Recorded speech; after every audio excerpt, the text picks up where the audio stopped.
skies. Tattered flags waving dreams in our eyes. The crowds roar like a storm on the wind. We're the underdogs fighting again.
What's going on, guys? Good evening and welcome into the podcast on a Friday night at Stateside Footy with your boy Steve. And man, let me tell you, tonight's show is going to be an absolute banger because we got an absolute banger of a guest.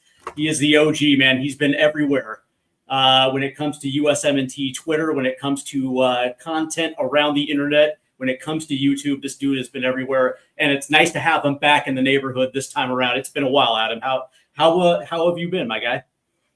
Steve, I've been good, man. I've decompressed from the World Cup. It was like a roller coaster ride going up and then coming down really fast in that Belgium game. And I kind of had to log off. You know, I was so dialed into Twitter and to, just everything, content, YouTube in the World Cup because I was so hyped about it. I wanted to hear what everyone was saying. I wanted, all the takes, and I wanted to be a part of the conversation. It's really kind of what we had waited for since that 2018, the COVID disaster.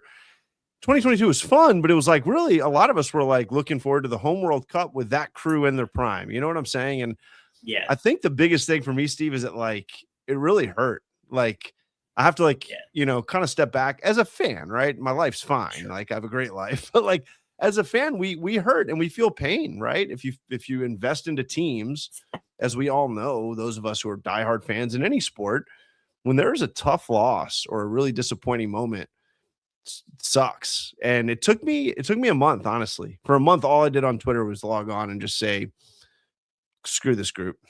That's how I felt. And I couldn't lie about it. That's kind of how I felt for a month. And now I'm ready to kind of turn my eye toward the fall and go, all right, let's start a cycle again. Cause we have 4 more years to build, and the hope will build with it, I'm sure. But right now I'm kind of in analytical mode, and I'm kind of re-energizing, I'd say, up into the fall and trying to figure out what I want this team to look like, in 2026, 2027 in the short term. Oh, I completely agree with you. And I got to be honest with you, I was angry. After that Belgium game, I was absolutely angry because this team ended up proving to me what I thought they were the entire time, these last 6 years, which is really just a soft version of what the U.S. men's national team is now compared relative to what they used to be. And that was the disappointing thing. And don't get me wrong, after Belgium, it was kind of apathy because it was like, for me, it was anger, but the realization is like, well, they are exactly who I thought they were. So why should I allow myself to get emotional over this? Yeah. And what's interesting is you actually had the right approach, because that's probably what I should have done for about a week.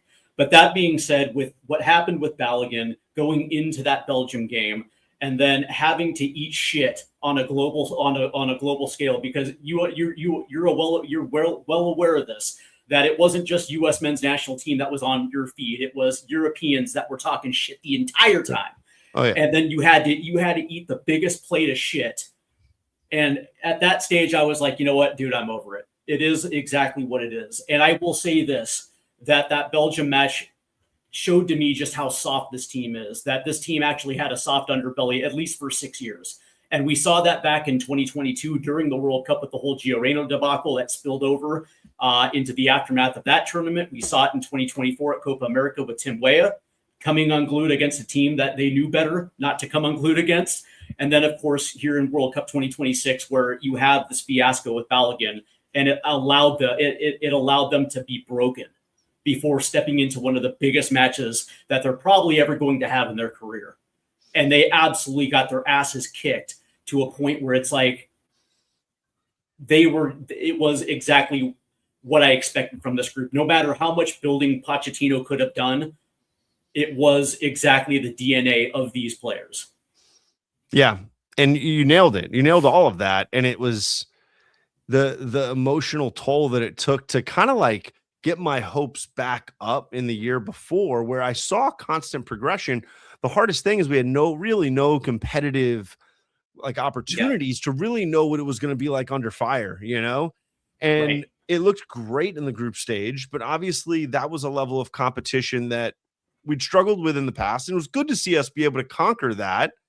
But as we know, that's not the pressure, right? The pressure is, hey, you're about to now go play a big boy who's got some big boy soccer players, who's got some guys who start for Arsenal and, guys who have played at the highest levels, right? Who are a little older, no big deal, and some young studs. So it's like, all right, now you're going to match up with somebody who's got your talent. And I truly believe that, like, player for player, I don't think Belgium like outclassed us. You could argue they were a little better. You could argue we were a little better. I heard arguments both ways, but it was like a level playing field. I really felt like that. I just did not feel, I know those players really well. I know our guys really well. And from a pure talent and ability standpoint, it wasn't like lopsided, right? So now it's like, why is that result lopsided? Well, that's like, once again, it's because all that stuff that was angering in 2023, 2024, 2025 even, right? Early Poch, it was like, this team is just not it. It all came back in that game, like you said, and it was like this brick that just, 1,000-ton brick came down on our heads as fans, and it was like, oh, man. Like, I've said it a million times. I don't care that we lost. You're going to lose World Cup knockout games. That's fine, right? It's the manner in which we lost, and the fact that when we got down, there was like zero fight. It was that, I don't know, just that old thing that was there and existed with this team. And it was like, we're not going to fight.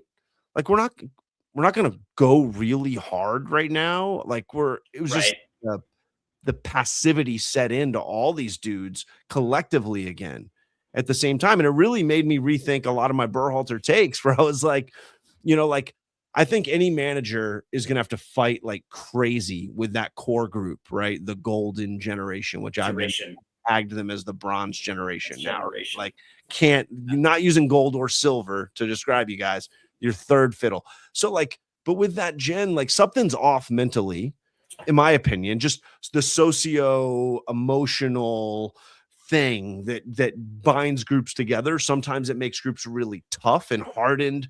Sometimes it makes a group, really resilient. Sometimes it makes a group really confident. There's all this stuff with teams, or the opposite. It makes a team soft. It makes a team, doubt each other. There's something off with that core group, right? I think a part of it is that, like, they don't know who the leader is. I really, truly believe that. I agree with that. I don't think they know who the leader is. Like, is Christian the leader? Oh, he's not the leader. Is West he's kind of the leader sometimes, but not when the moments are big. Adams, is Adams the guy? Like, he's not the most talented. Like, I don't know. Like, how have we not defined who the heartbeat is? And when goes bad, you go to your heartbeat, and your heartbeat turns everyone up. And that's what I was kind of looking for. And what was really sad is, once again, we've seen it kind of in the last year, is like the only guy who like turned stuff up was like the bit player who coming off the bench, right? Who, like, a lot of us weren't sure belonged in the World Cup, right? And others really liked him for that reason. And I give him a lot of credit. Like, he came off he was the only guy who I saw being like, yo, like, wake up, let's go. And I was just waiting for anyone else to have that emotion, Like Ream wasn't the captain. I don't know. Like Ream seems like a good dude, all that, but I never saw him able to rile those guys. I don't know if he had the social capital with that younger crew to like get I would into agree. them. And that's like the number one thing that I think Poch is going to have to solve this cycle is like, who's the heart and soul? Like who's your heart and soul, right? It doesn't have to be just one guy, but like, who are the guys that like, you're like, yeah, like that's Right. the dude. Personality wise, like we're going to be like those three guys.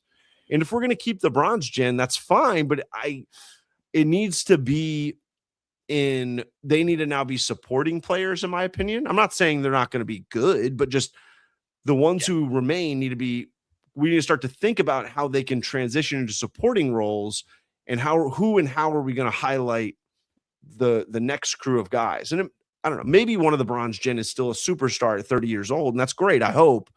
But I'm not banking on it. I'm not banking on all those guys making the team. I think a lot of people are like Wes and Tyler and Jedi. And I'm kind of looking at it. I'm like, I don't know, like Copa probably, but by 2030, like I'm kind of hoping a couple of them get beat out by dudes.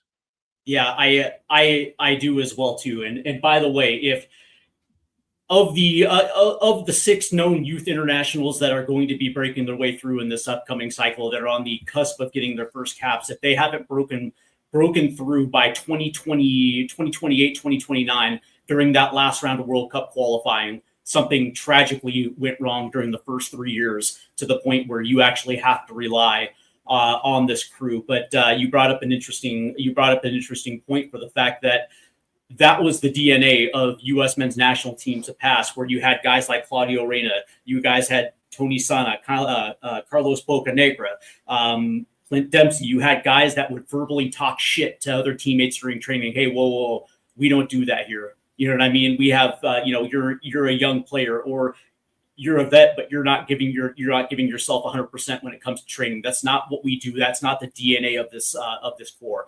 And I actually go back to when we failed to qualify in 2017, because what U.S. Soccer and what Greg Berhalter actually did was they literally excommunicated every single player from that roster that failed to qualify against Trinidad down there. And some of those guys still had another cycle left in them. Like, people forget that Josie Altidore was 27. Now, granted, by 2022, he probably wasn't going to be around. But one of the things that you could do is bring some of those guys back, at least for the purposes of passing along the DNA to that next young generation, right? So they understand exactly what the work ethic is, what the identity, what the fight looks like, before ultimately they get phased out before 2022. They didn't do that. They just said, "Oh, you were part of the crew that failed to qualify. Be gone."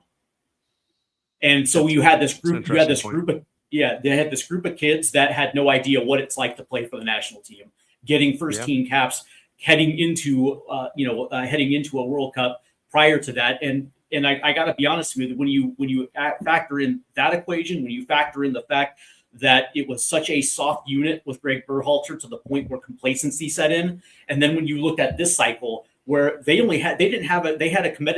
last competitive matches that these guys played was Copa America 2024, and then it was 2 years leading to the World Cup, where a lot of guys missed the Gold Cup the very next year, but for the most part, they didn't play a competitive match for 2 years heading into World Cup 2026. What was I think Nations League, right? But even that was like Poch's third camp with that. It was so early. So it was like, and it was a flop. It was a really big flop, but it was still in the phase where, looking back, I think Poch was really still trying to figure stuff out, was trying to figure out who his pieces were. I don't think he cared much, honestly, about like winning that. I think there was a lot of like just trying to like work through the crap to figure out how you can come out on the other side and like find he didn't have a mandate. He didn't necessarily have a mandate in those first 18 months to win trophies. It was literally, hey, listen, we have a golden generation that we expect to compete in World Cup 2026. So whether you like it, the plan for you is to get from point A to point B, make sure this core is intact. If you have to change a couple of pieces on the fringe, okay, great. But we have this golden generation that we expect to showcase in World Cup 2026. This might be like over dramatic, but like I think the DNA of this current group is fundamentally broken. I'll be honest with you. I just 100%. I don't think they have it.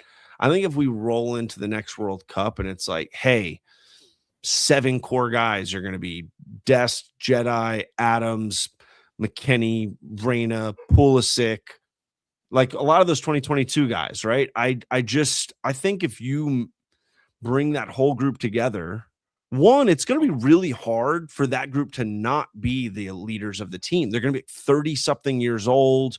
They've always been the leaders for like 12 years at that point, right? Or more.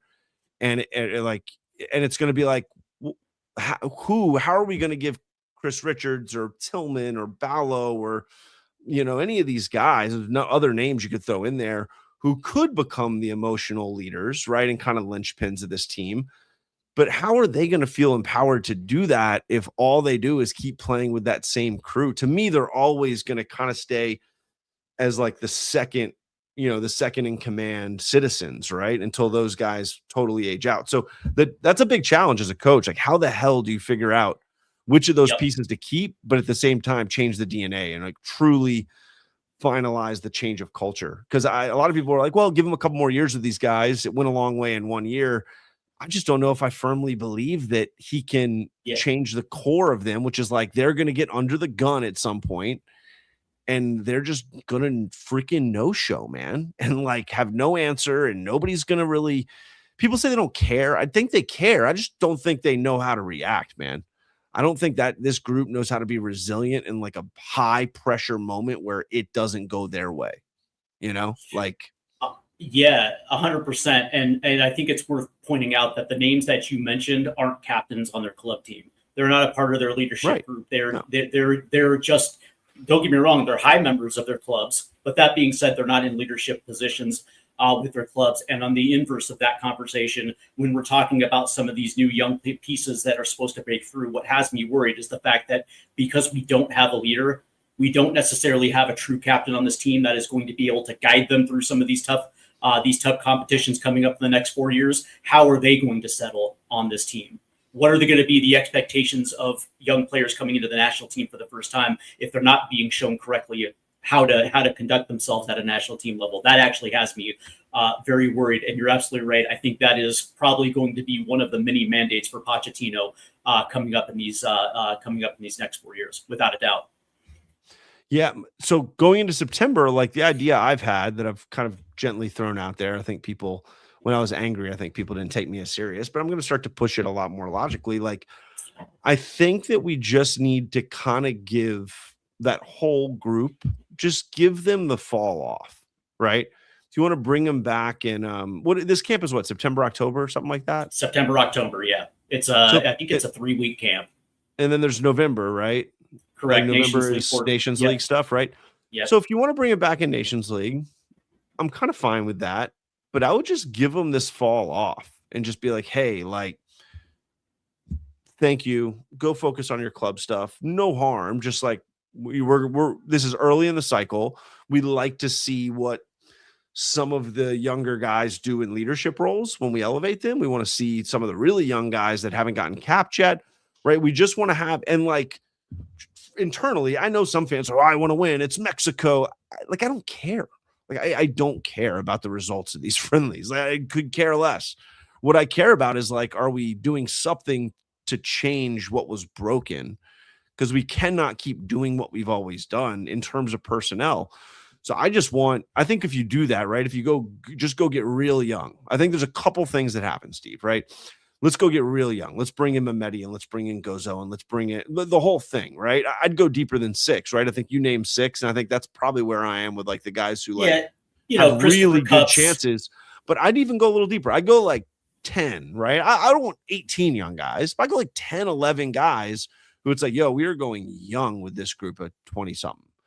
And then I would bring in, as the vets, I'm bringing in Tillman, and I'm bringing in Ballo, and I'm bringing in Richards, and I'm bringing in some guys who didn't make the World Cup, right? Who are a little older, who are more on that same timeline with those guys, right? We have the Johnny and the Tessman, who I'd love to see, and some other guys, right? Maybe Trusty comes in. But like the whole idea to me is it's a couple pronged. One, let those guys feel like, yo, I'm the man here. I'm the most senior, and this DNA of this camp is going to be me, right? Tillman. Pulisic's not here. Dest isn't here. These guys aren't here.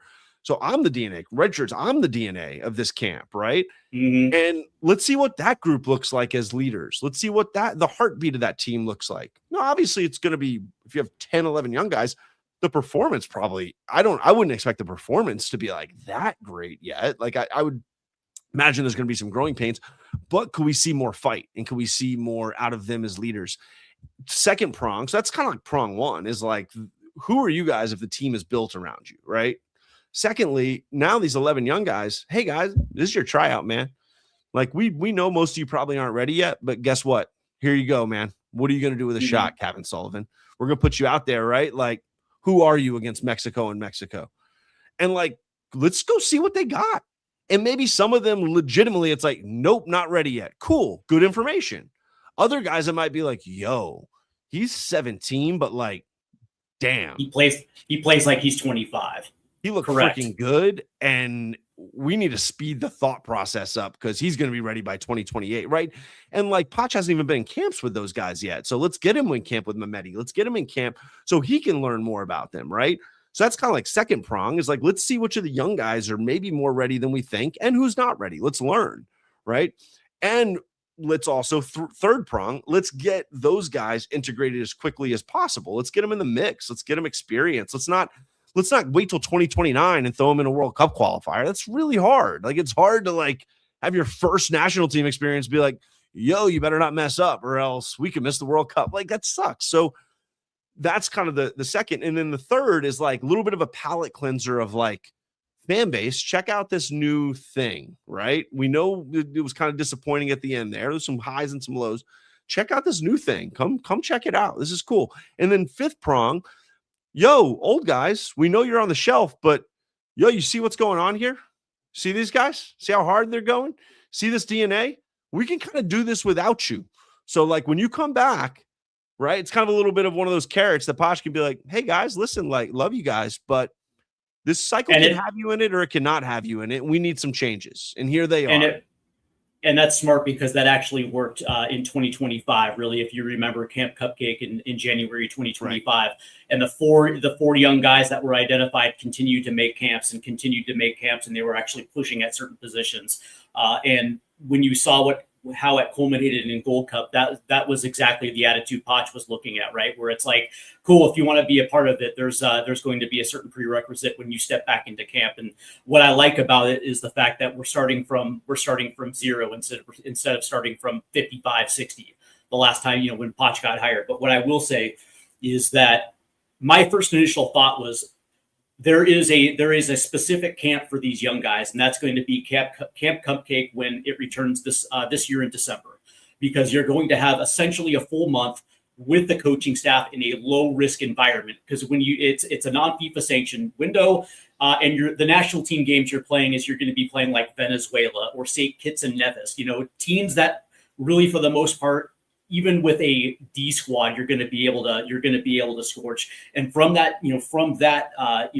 camp, you're going to be able to have a very good look at a lot of these young guys. But I've rethought this because I think you absolutely are right about this. And the thing about this is the way that I look at the September-October camp, one of the things that I want to see is those guys that didn't make the World Cup squad. So you're talking Diego Luna, you're talking Yunus Musa, Johnny Cardoso, Malik Tillman, Aiden Morris, right? Guys that you have to bring back into the fold and say, hey, listen, it wasn't personal.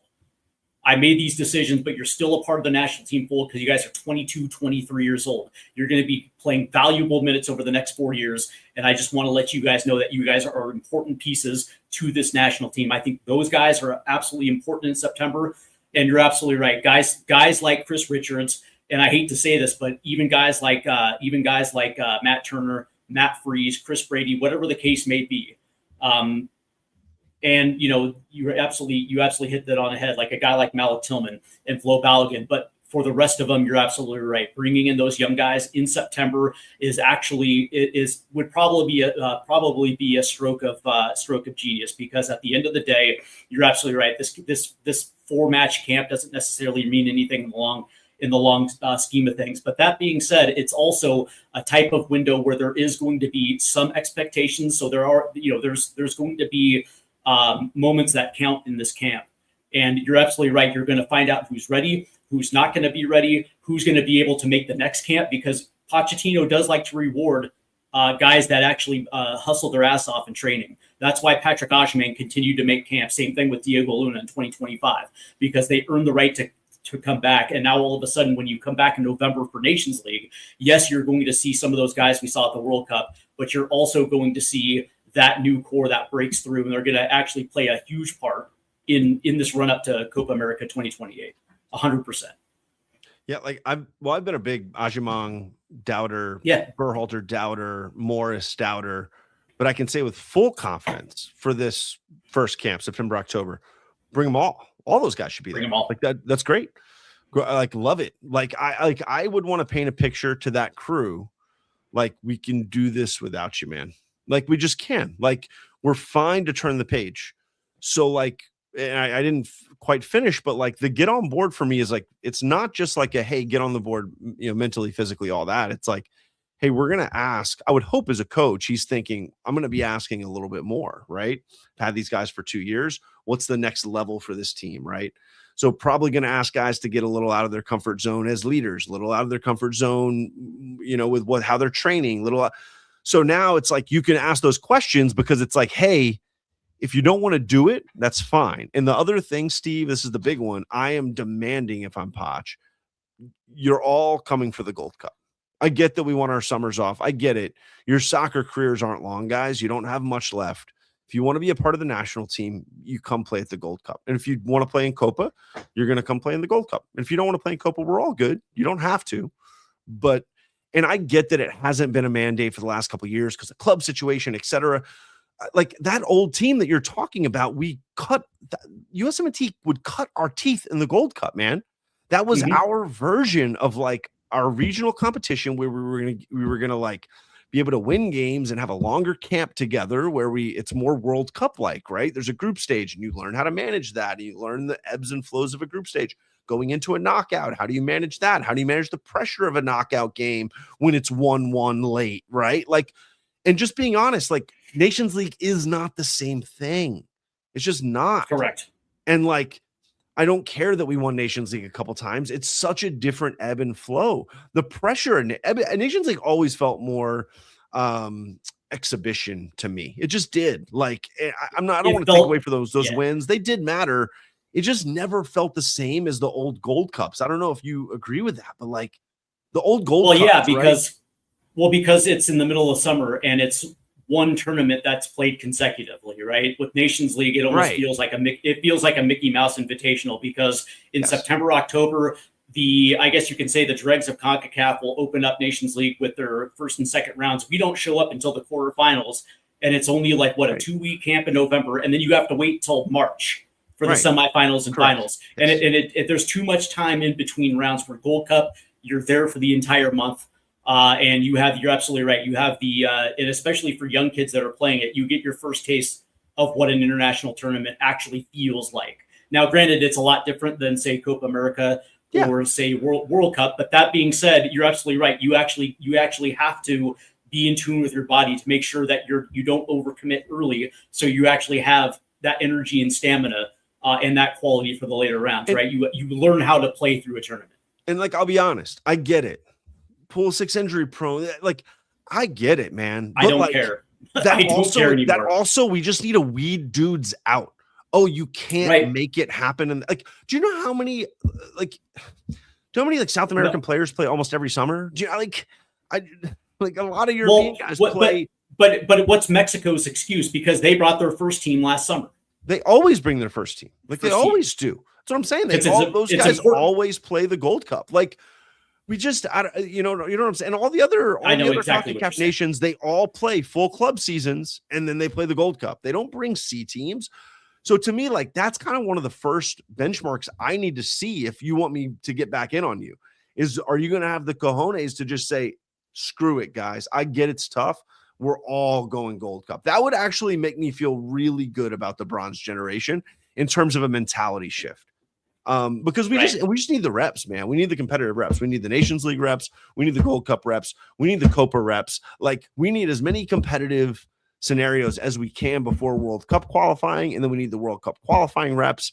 And my hope is I don't know. My hope is maybe there is some hope for this group if they have enough competitive reps together with a great coach who can start to bring some new things out of them. And he pushed buttons really well last cycle. Like, he clearly did. He grew that team a lot. Like, as disappointed as I was, there was massive growth.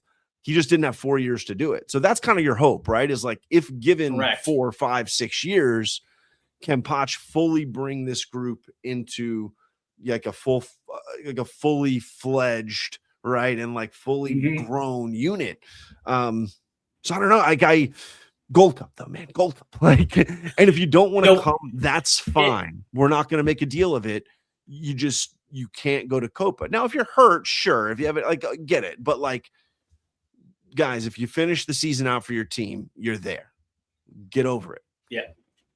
Yeah, and what's funny is that you mentioned the Gold Cup. I've always been a Gold Cup guy as well too, and this goes all the way back to Gold Cup '91, which was really our first major victory. And so from that standpoint, I hold the Gold Cup in very, very high esteem, regardless if the federation has really kind of shifted away from Gold Cup in the last 15, 20 years. But the reality is, you're absolutely right. One of the things that I would like to see is a commitment from some of our top players, because here's the truth about this. And again, I mentioned this earlier in the show, is the fact that what Belgium showed me was that we have a soft underbelly from this team. And one of the things that you will find is you will naturally weed players out that don't want to participate.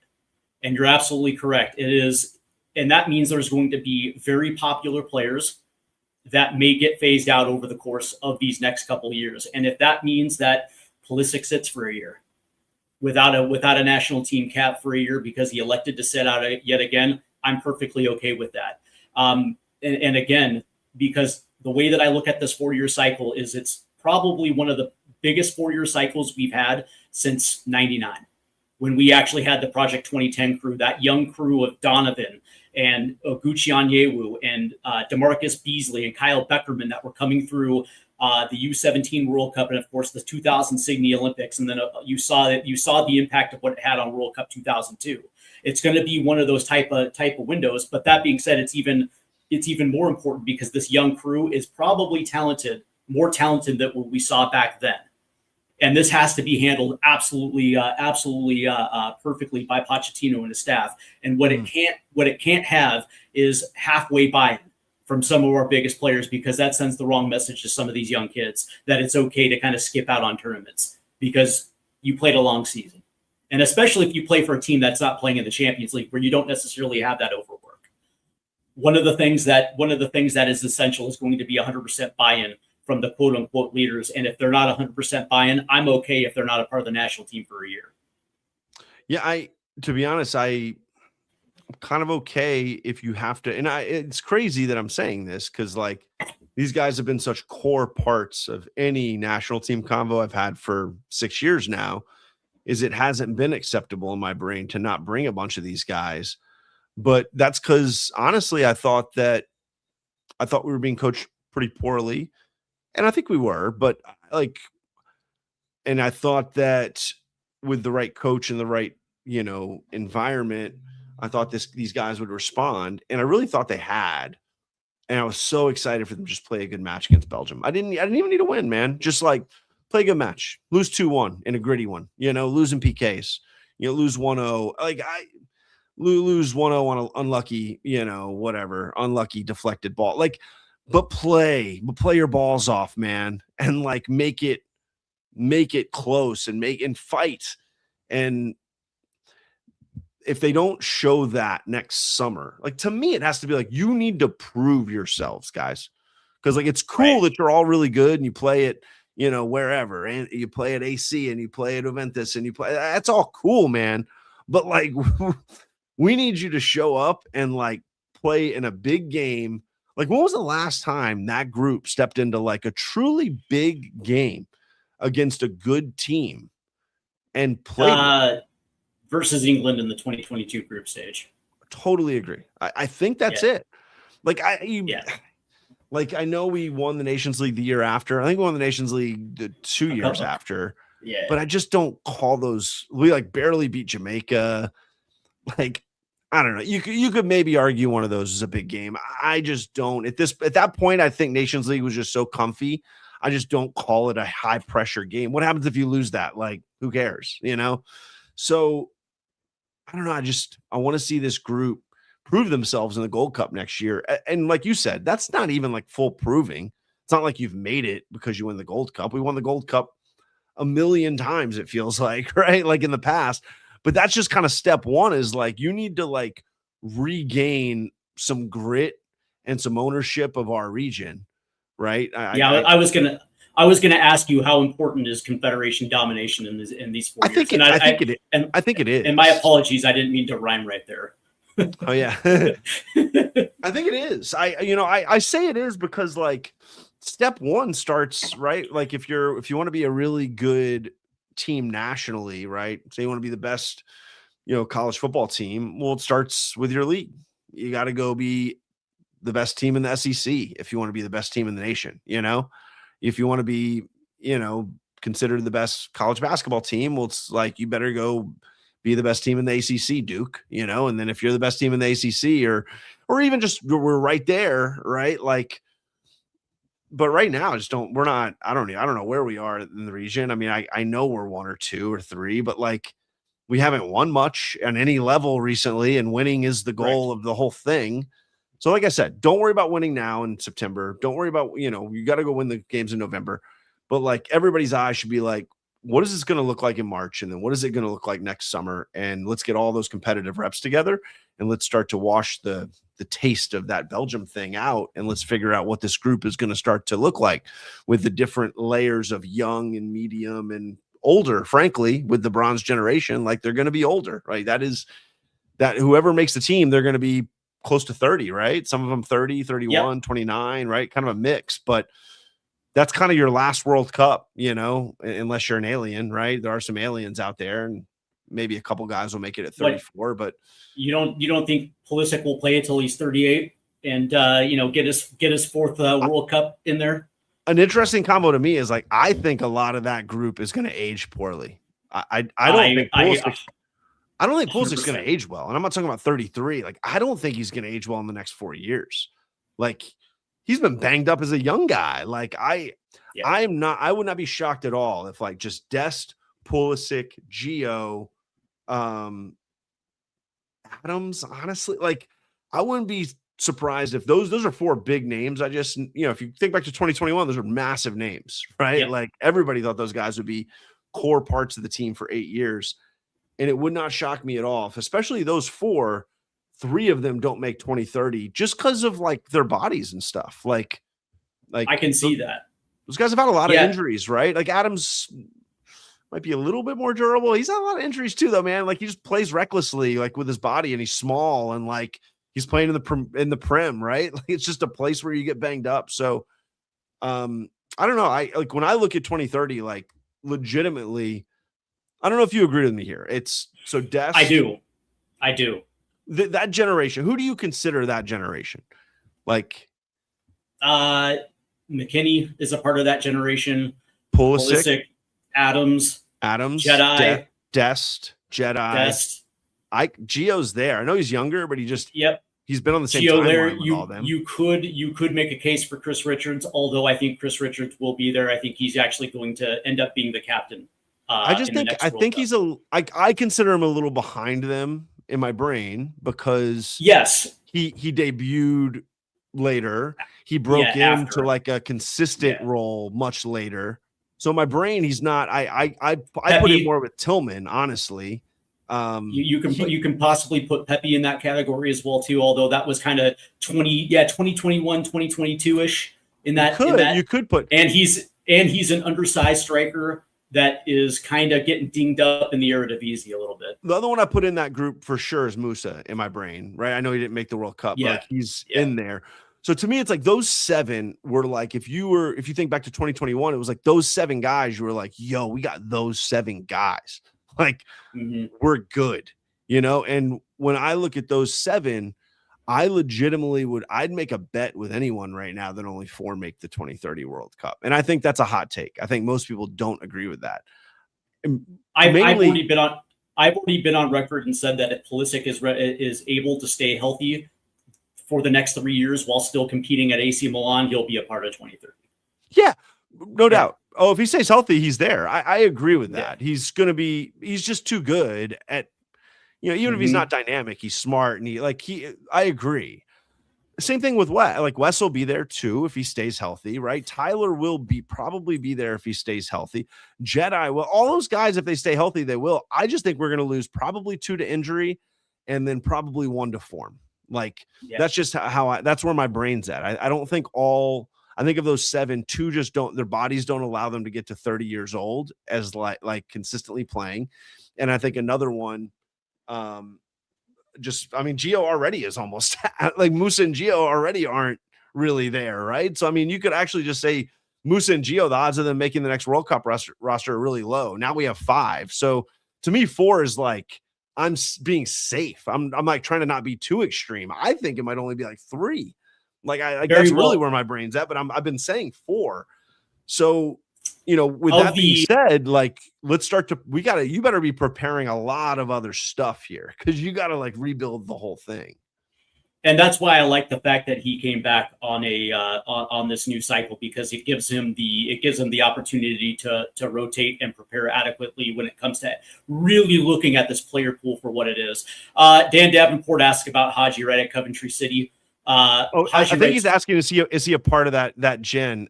He is. No, I think that's a fair one. Well, he is, but he's also 29 already, right? So he's making his Premier League debut already, and he's a little bit older. And so it's going to be interesting to see about Haji because he's kind of a late bloomer. But like I consider him a little bit of a late bloomer.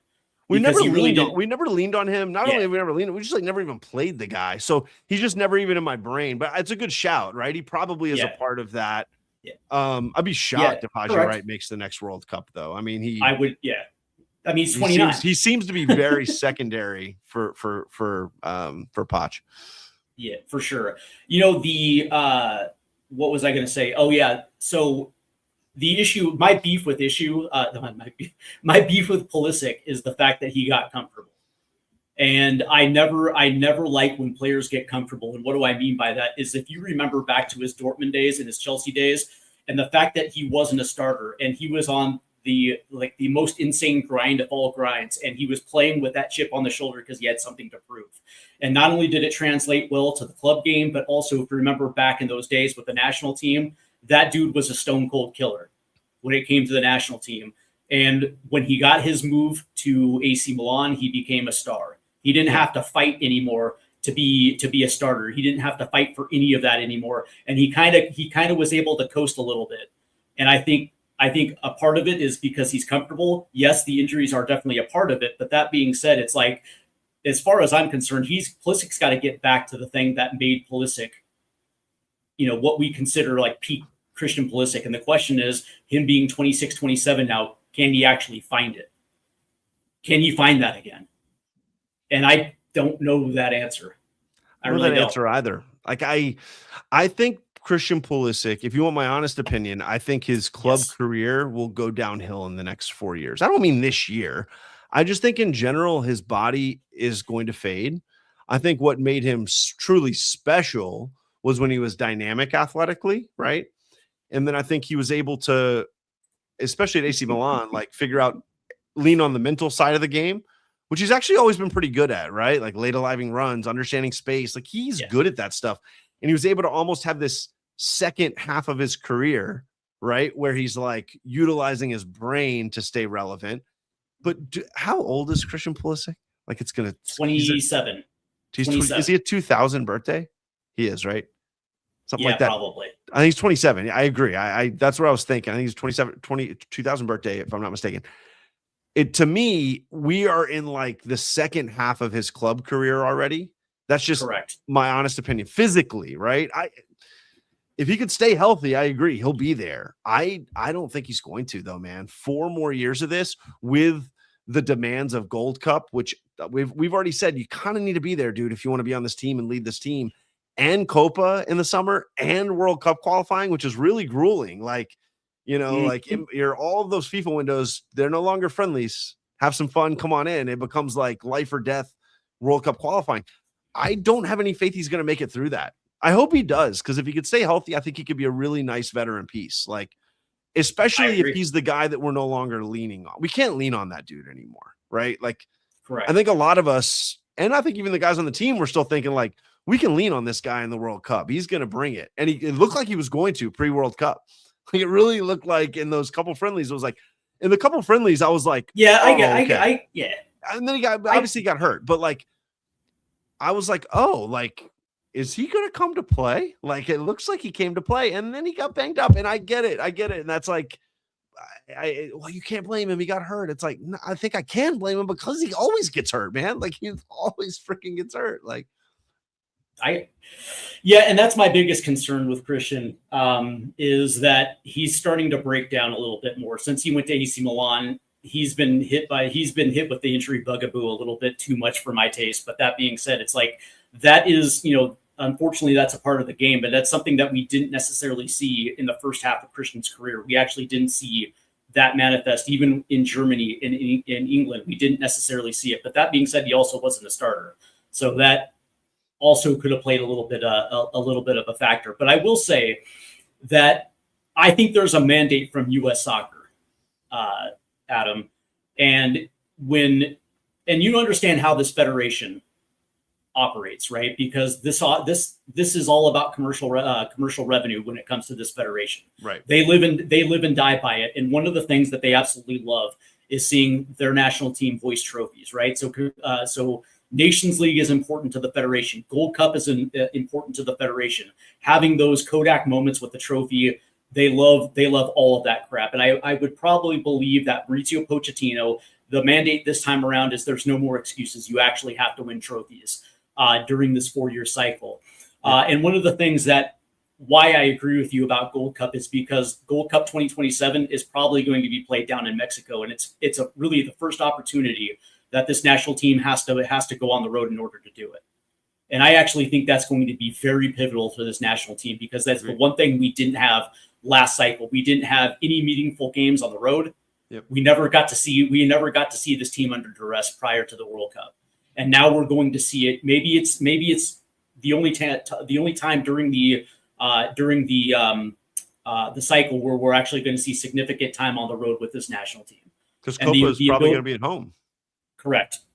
We'll get the World Cup qualifying road games, which is nice. Like, sure. Those are but it's not to the your hex point. anymore, Those were missed. Like, we missed those. Like 100%. We just missed like the resilience and there's like a bond that I think teams form when they have to go to Costa Rica and to Honduras, and like those are hard freaking places to play. Like, and I get those teams aren't always the best, but like the environments are so challenging. Like, you and I have followed it for 20 plus years, right? Like, we know what an away win at Costa Rica would mean. I think a lot of people laugh at that. They're like, what are you talking about? But it's like, try going to San Jose.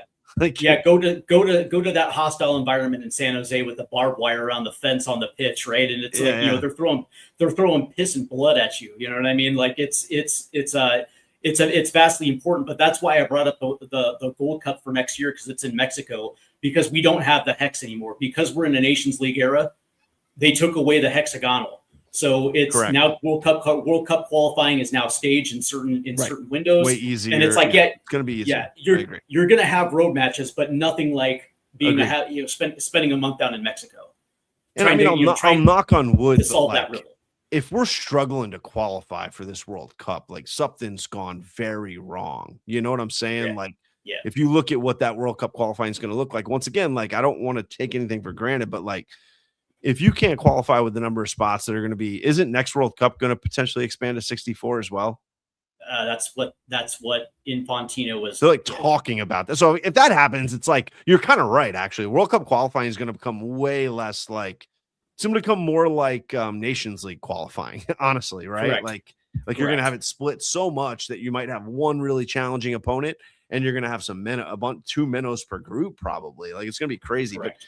But yeah, I think those are all great points. I I think the Gold Cup thing, just to circle back to it one more time, is like, if you have any heart and soul left and you're a part of that group that was in the Belgium game, you're looking at each other and going, like, forget the coaches mandating. Yo, guys, we're going to Mexico. We're going to be the first team to win at Azteca against Mexico. That's what we're about to do. Like, I would be putting that in the group chat right now. Just my mentality that I was as a player. I'd have that in a group chat. I'll be like, yo, put it on the calendar. Like, Azteca, Mexico, next year, first U.S. group to ever win there. And I'd start to get my guys like rallied behind it. But once again, I don't know if we have a leader that's doing that, right? I think they might be playing Fortnite or like, I don't know what the hell they do, but like, they're in Monaco. I don't know. Like, I have no faith that anyone has that kind of like, like even like intentionality about leadership, to be like, yo, I'm going to start to plug dudes every week. Azteca next year, Pulisic, you're scoring one of the biggest goals in United States Gold Cup history at the Azteca. Yo, Wes, you are going to be a monster. You're going to dominate that little Mora midfielder. He's too little for you. Like, we just don't have anybody who does that stuff. I think great teams have guys who do that stuff, right? Who like hype their guys up. And, we used to call it the Magic Johnson effect, right? Magic Johnson was like notorious for coming into the locker room every single day, right? It's like a great documentary where this is talked about. Coming to the locker room every single day, and we'd go to every single guy before every practice, every game. And he would tell them like something that they are the best at in the NBA. Yo, Byron Scott, you were the best defensive two-man in the NBA. Yo, I love playing with you. Yo, James, best transition power forward in the NBA. Yo, big man, that skyhook, nobody guards that, brother. He would come in every day and tell guys different things. And that's why they love playing with him, right? Somebody came in and said, yo, Steve, like, you are the best left winger in CONCACAF. Nobody can touch you. You'd be like, I love playing with it. Like, we don't have dynamic leaders, right? Like, we don't have anybody who has that Magic Johnson effect. And goal number one for me, if I'm Poch, is I'm figuring out how to empower that out of some younger guys, or maybe if some of those older guys have it a little bit, I would figure out how to empower it more. I'm going to double down on that and just say, do you guys have no shame? Because you got flat out embarrassed against Belgium. You flat out embarrassed yourself. You embarrassed your national team, and you embarrassed your country in front of 50 billion people that were watching the World Cup there in person, but also around the world. And it's like, do you want to get back? How bad do you want to rectify that wrong? You know what I mean? Like, is it in your, do you guys actually have a heart? Does it matter? Or do you guys still continue take the badge for granted? Because if that's the case, then I can't count on you guys. Period. Point blank. So it's like, how bad do you want to rectify that wrong? Because going to Azteca and doing that in a major tournament, even if it's the Gold Cup, still actually means something in my book. I agree. And we haven't won the Gold Cup in a long time. And I think it is, you asked, it's important. Like, I think it's important. I think it's important to gain confidence together right now as a group. Yeah. And whatever the new constitution of this group is, it's like, we haven't won any trophy since Nations League 2024. And I think it's really important for this group, especially under Poch, to start to gain some wins, right? I think little victories have been nice. We've had some little victories along the journey. It was a nice group stage, best group stage in program history, you could say. Yep, 100%. We had a knockout win. It was a round of 32 knockout, so it's a little weird and different. But like, we shattered our goal record in a World Cup by scoring 11, so we clearly have an identity. A lot of little wins. Now, how do you find some bigger wins, right? And some bigger benchmarks on the journey to 2030. And like you said, it starts with Gold Cup. And before I run, I'm gonna have to leave here pretty soon. But who do you think, like, who are the names that weren't on this World Cup roster that you think not necessarily just gonna make it, but who do you see being impact players in 2030 that weren't on the roster? Could be a young guy who just wasn't old enough yet, or it could be a guy, who we already talked about, who just didn't make it, was one of the cuts. Great question. Kind of like the Malik Tillman, right? Like, who's going to be next, the Tillman and Freeman, who are going to be those guys? Number one, I'm hoping Johnny Cardoso actually steps into a national team role and is able to win. It's able to take away the position from Tyler Adams, or at least gives him legit competition. Same. Him or Tanner Tessman needs to step in to that role and actually give Tyler Adams some pressure in the midfield. The other name is Kevin Sullivan. And before some fans freak out about that, it's for the exact same reason with Christian Pulisic. Now, what I don't want to do is put pressure on a 16-year-old to be able to put in a position where he has to carry the national team. But if it's a situation where you don't necessarily have to rely on Kevin, you can just allow him to come in and do his thing without really having a tremendous amount of pressure. He's going to push Christian Pulisic in that position as I guess you can say a primary playmaker, along with a guy like Malik Tillman. And those three guys, I think, are going to be important. And I know this is going to sound crazy, but I still think this player has an incredibly high ceiling if he gets out of Major League Soccer. I'm a huge believer in Diego Luna. I don't think right now, I really don't. But that being said, if there's a possibility, just like Sebastian Berhalter before him, and he gets a move to a better league overseas, and he's able to continue to develop that player that he actually has, I think he possibly could potentially develop into something that is going to be able to help this national team. But that being said, I really kind of look at Kevin Sullivan because the tools are there. The tools are absolutely there. The question I have for you though is, do we have another striker, whether it's young or maybe a striker that was on the outside fringes, that are going to step in and also push a guy like Flo Balogun? I've actually watched more Red Bulls than I have in years because their team's so fun this year. Yeah, I don't think Hall's that guy. People have thrown his name out there. I mean, I think he can. I think he can make the national team. I don't see him. I don't see him elevating to the level of, like, you'd have to elevate to the level of Ballo to challenge Ballo. Really, you kind of have to. That's kind of the nature of it, right? If you want to challenge someone for a position, your game needs to elevate to be close to theirs. I don't see Hall ever being that good, just being honest. I actually like him a lot, but and I don't see Pepe elevating to that level either, unfortunately. There's a lot of big Pepe lovers out there, and I like Pepe a lot, but I just see him. I see him as a level below Ballo. So my answer is no. Like, I don't see the 9 right now. Hopefully that's a problem. Hopefully they're out there and they're 19 and they're about to hit 20 and they're about to break through, because we know that that's what happens, right? Like, especially with strikers, it's not always like the young prospect who's 18 becomes the guy at 21. There's a lot of strikers. I remember sitting in our soccer coach at Bard's office talking to him about Harry Kane before Harry Kane was Harry Kane, and being like, what do you think about Kane? Kane was like a 72 in FIFA, whatever year this was. I remember, like, because I just played with Tottenham the night before, and we were just talking about Tottenham and Premier League. I was like, what do you think about the Kane kid, Kane guy that they've had in their their academy and stuff? And he's like, yeah, I mean, he seems solid. Seems kind of your run of the mill average. And this guy's a really great soccer mind. Watches like deep cut soccer. Had watched Kane like as a young player, and like that was his take. So just a reminder, right? That and as a Spurs fan, that is what Harry Kane wasn't like this. Like, oh my God, at 19, people weren't like, oh my God, he's the next. Correct. He had a couple failed. Like, he just wasn't. Yeah. Like, he was. He had a couple failed load moves. You know what I mean? He's kind of like a solid guy. It was like, oh, he's a solid worker. He'll like do a job. But he wasn't like you were going to lean on this guy for the next 15 years and he's going to score 50 goals a season.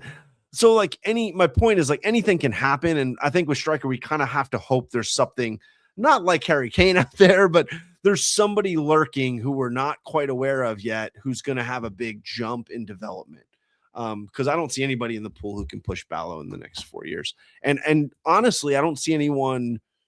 I shouldn't say I don't see anyone. There are a couple of these young guys, but I think Tillman is just locked in now. I think he's found his rhythm for club, and now he's found it with country. And once you get that confidence, I think you've got it. And I think he's got it now. So, and that's exciting stuff, right? And I think Freeman's broken through.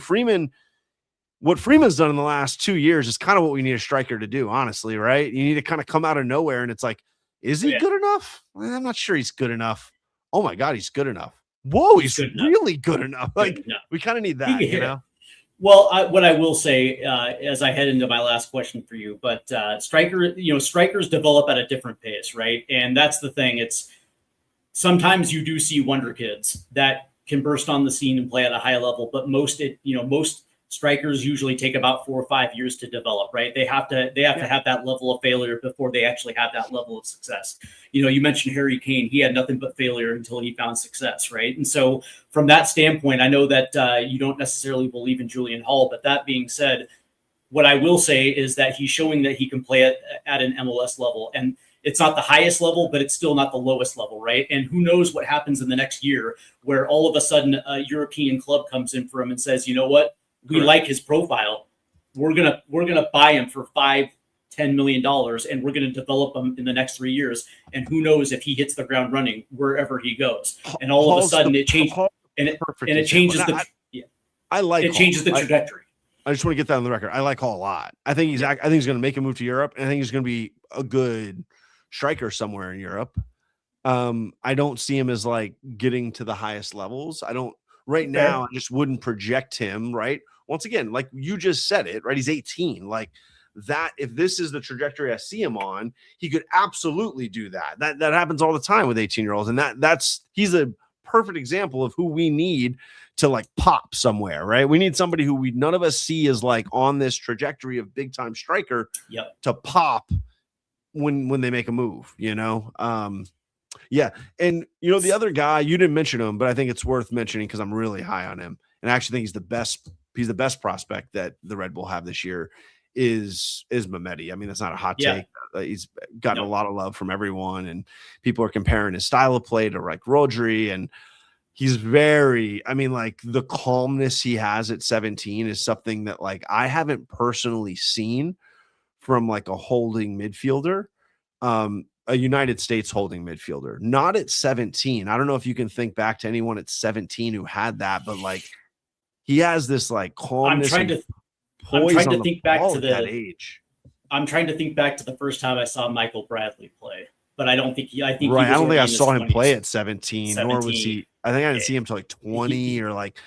That's a good one, right? But like it's kind of like Michael Bradley, but it's a good call shout. It's like, but I'm watching that and he's 17, which is like makes me really, once again, I don't want to get too nuts because I did this with Gio and I did it with Pooley and I did it with Musa, but like God, at 17, if that's where you're at, like your ceiling's really high, and I think for sure. I think he's going to be in Europe next year. And you mentioned, I was going to say, and you mentioned for the September camp, you want to see certain youngsters. Mehmeti is one of those guys that I want to see in camp just to see where his level's at. And honestly, I think our more defensive, the defensive midfield spots next World Cup, I'm a big believer in him. I think by 21, he's going to be like the dude. Doesn't mean it's 100%, right? It never is, but like, I just see that he's got to make the right move. I think too many of our guys made the wrong first move to Europe. And so I hope he can make the right move where he can continue to play and develop in the proper way. Whereas a lot of guys just like made the wrong move and it stunted them for 2 years and they never really recovered. Like that happened with so many of that crew. Well, so just say no to the Chelsea. From Mehmeti. I was going to say, just say no to the Chelsea loan army, right? You're going to get paid a whole bunch. Yeah, you're going to get paid a whole lot of money, but you're going to be on loan for 3 years, and there's no guarantee that you're going to get bought. So just say no to Chelsea. Last question for you as we close this thing out. How important is dual national recruitment going to be for Pochettino in this cycle? I think it's massive. I'm interested now that he knows he's here for 4 more years, how much more he'll do. It doesn't seem like he's done much.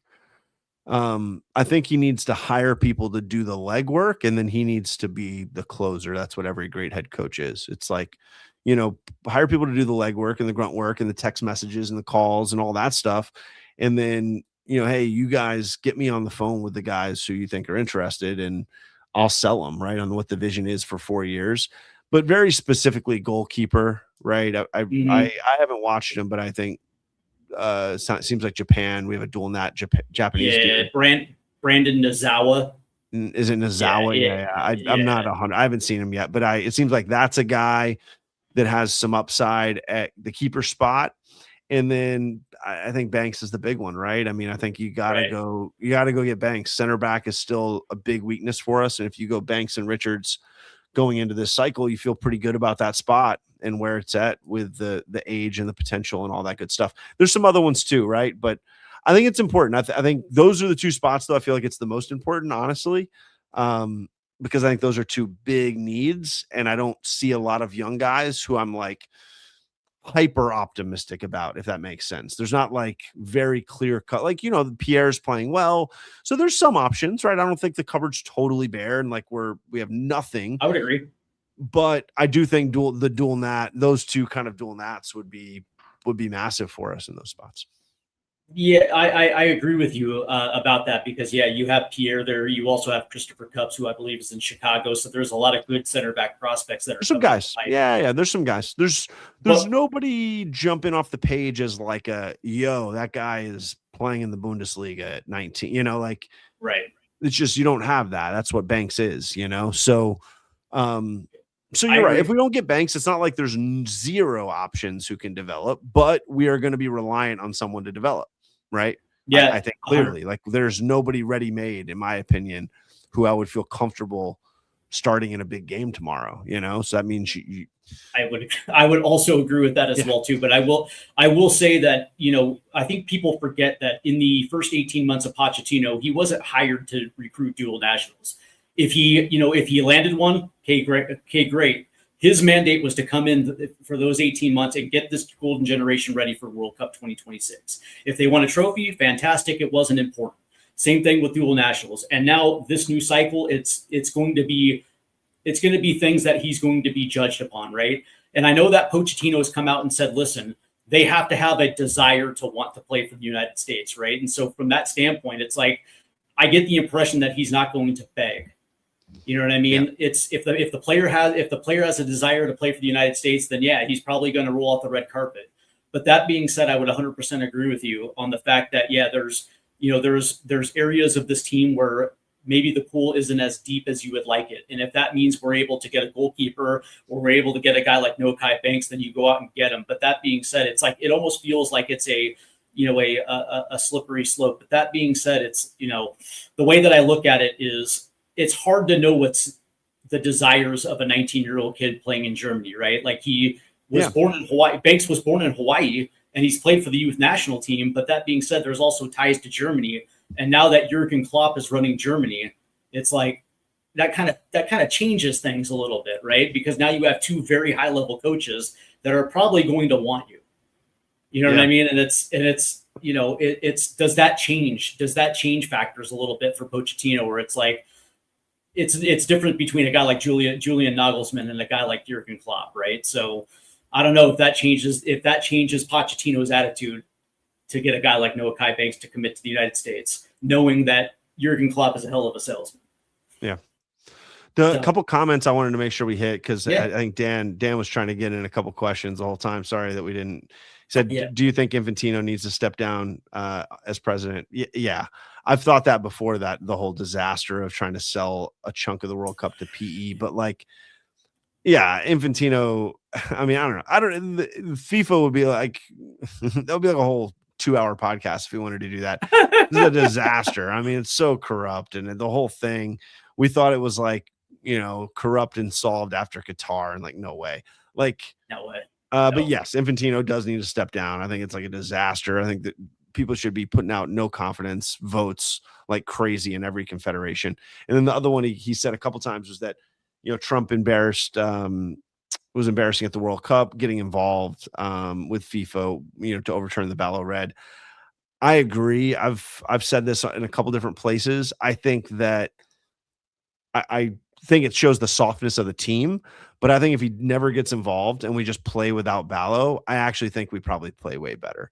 I think that a lot of the softness, this is my theory, but I think a lot of the softness that I saw, I think came from this whole generation lives on social media, man. Like they saw the outpouring of just like venom from across the world of like, this is cheap. If you win, it doesn't matter. There were Americans being like, I'm now rooting for Belgium, because of the politics of it. Right. And like, right.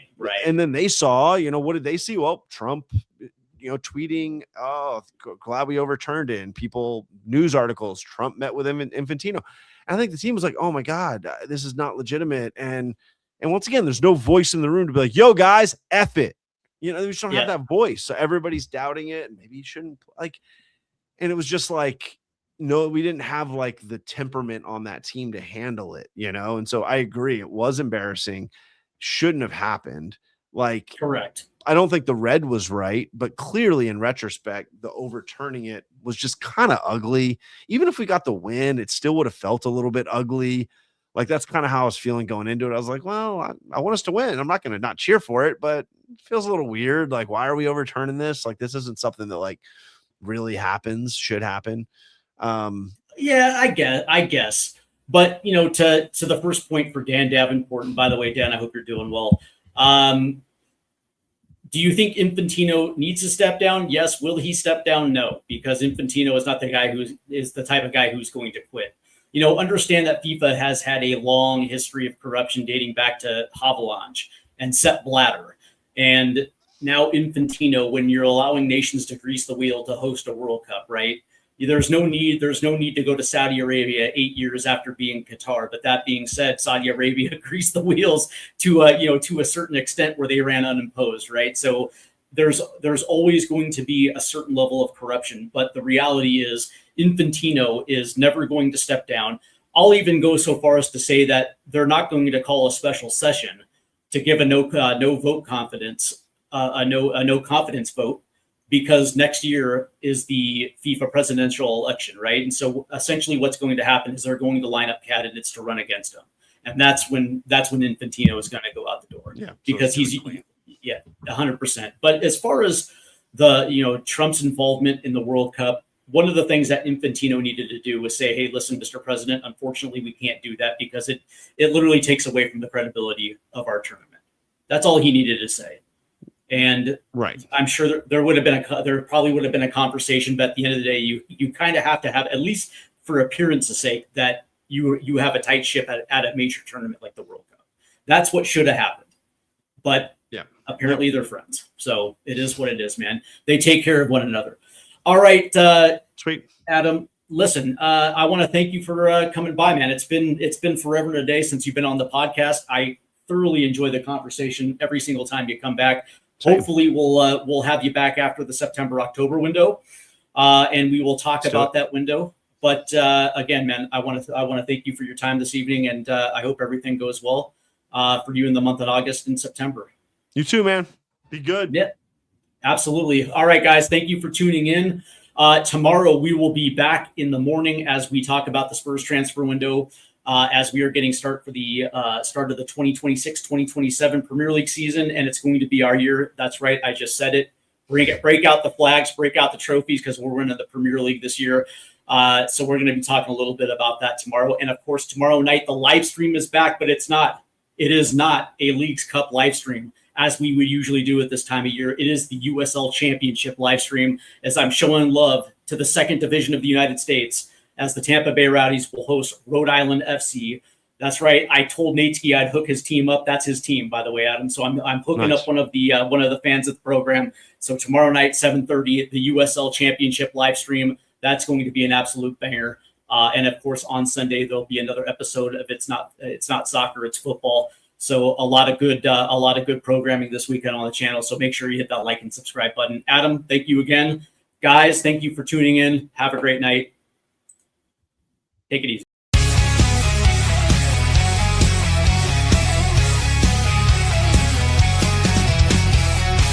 Rusted goalposts under fading skies.